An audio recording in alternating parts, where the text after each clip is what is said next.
His tongue is wonderfully constructed for cutting and tearing fish, otherwise his head and beak are formed just as a common turkey. Thus nature has provided amply for all things by which they move, defend themselves, and live, for the mighty lions of the jungle to the ant of the ground.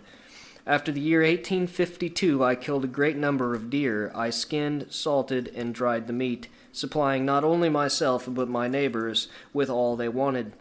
One afternoon I killed a very fine young deer, brought him home, and put him in the smokehouse. My clothes, saddle, and horse were badly stained with the blood of the animal. It was being late after changing clothes. I took a bucket and went to a lot and adjoining my stable to milk my cow. In the lot I had about 20 large hogs. I sat down and was milking the cow when all at once the hogs jumped up and ran to the farther side of the lot, sniffing the air in great terror. I looked to see the cause of their flight, and there in plain view, within 30 feet of me, stood a monster panther, not less than 9 or 10 feet from the point of his nose to the end of his tail, and fully 3 feet high. I was milking in a tin bucket, which made a great deal of noise, so he did not molest either myself or the hogs, but jumped out of the pen and ran to the timber. Then he began to roar and scream like a woman in distress. I was very fond of his music, but the farther it was away, the sweeter it sounded. I am glad he didn't think enough of me to spend any more time in the company than he did. No doubt it was the blood on the horse and saddle that brought him there. I did not ask him, and only guessed that he came from a haunch of venison. One day, while driving home in my ox wagon, I came upon 3 panthers in the road, 2 old beasts and 1 young one. I had neither rifle nor knife to defend myself, and had they attacked me, they would have killed my oxen and myself. My dogs saw the dangerous brutes and made a bold charge upon them. They ran up a tree. No doubt they had seated themselves to feast upon my oxen. Even when they had reached safety in the treetop, they cast fierce, hungry glances at us. I cracked my whip, which sounded very much like a pistol, and they sprang out of the treetop and ran off into the thick woods.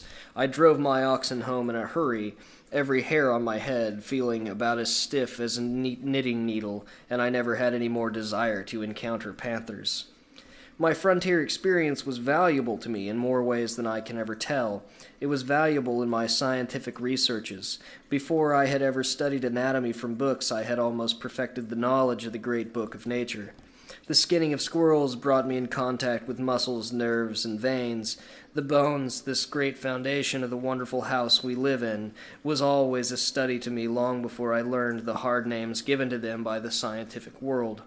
As the skull of the horse was used as my first school as a seat for the indolent scholar, I have thought it might be typical of the good horse sense that led me to go to the fountainhead of knowledge and there learn the lesson that drugs are dangerous to the body, and the science of medicine just what some great physicians have declared it to be, a humbug.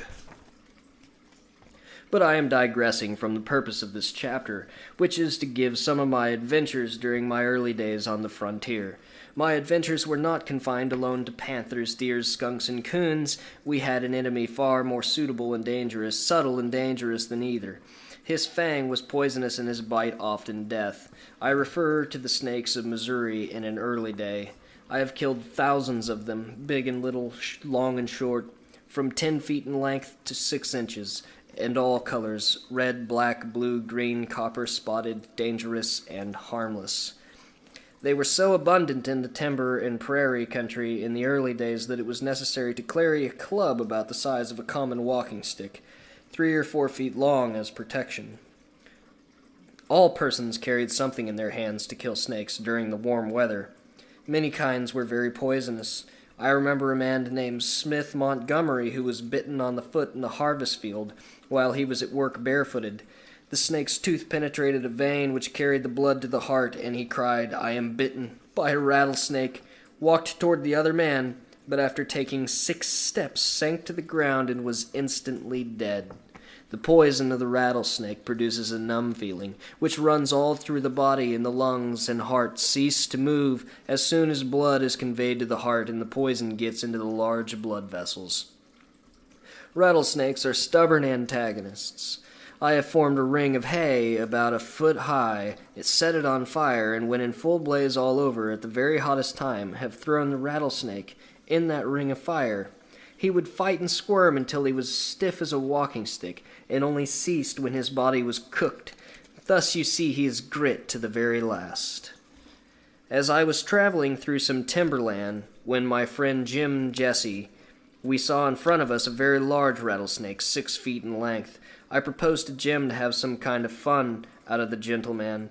I drew my knife from my belt, cut down, trimmed up a bush, and left the upper limb so as to make a fork, with which I straddled his neck, while the other sticks I opened his mouth and filled it with hartshorn, aqua ammonia.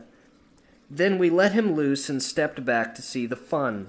To our great surprise, he never cut a caper. The ammonia had done its work instantaneously. I tied his tail to a bush, thinking he might be only temporarily inactive. At the time of 6 hours, I returned to find him dead and in possession of the green flies. By that experiment, I learned that ammonia would destroy the snake's deadly virus. In all cases of snakebite, after that, I always used ammonia as an antidote, and if it was not handy, I would use soda or some other alkali with equal success, but not so active. I would advise you to always have a little ammonia or soda in your pockets when going among snakes, and if your dog should go mad while out snake hunting and bite you, apply sulfuric acid, 3 parts water, and the virus will do you no harm, as it is alkali, and will yield to acids.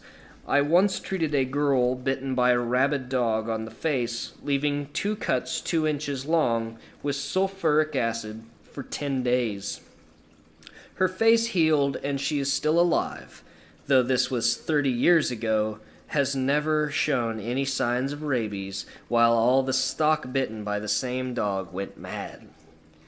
During the year 1847, when the United States and Old Mexico were fighting like 2 she-tigers, I wanted to go fight Mexicans. Being underage, my father would not consent to my going into the service. One day, while riding on horseback, I was boiling over with fright when my blood was at its highest heat, and I felt that I could thrash all such fellows as Samson, John Sullivan, Fitzsimmons, and Corbett. I raised my head and looked in front of me about 100 paces.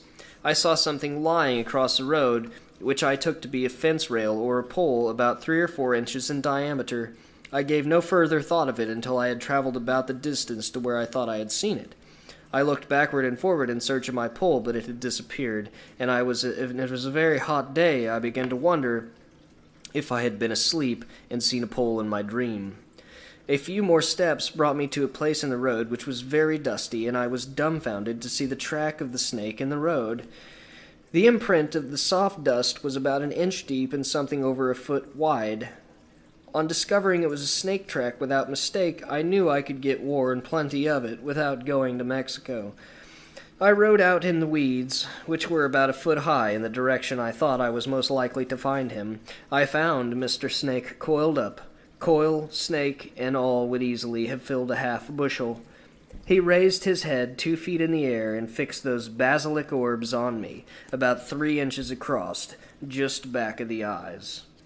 I knew well enough if this snake was 10 feet long, he could jump his length. To run was cowardless. To fight was dangerous. The thought came into my mind.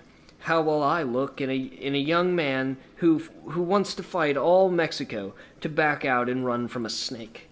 I had seen the snake and could not tell Mother it had run off, and I could not find it. In desperation, I took the stirrup strap off my saddle, to which I attached a very heavy iron stirrup, and with a great amount of emotion in both legs, approached the general commanding the opposite side. He had ordered music by the band, which band was 29 rattles fastened to the rear rank of his whole army. I gave the command in a low whisper to strike. With a circuitous swing, with strap and stirrup, which weighed about 1.5 pounds, I unjointed the general's neck and took his whole army prisoners. I lined it up on a dress parade and found he was 3 full steps long and 1 foot over, with 29 rattles, which equals 7 inches, making the snake a fraction over 10 feet long. Thus ended the greatest snake fight I have ever had.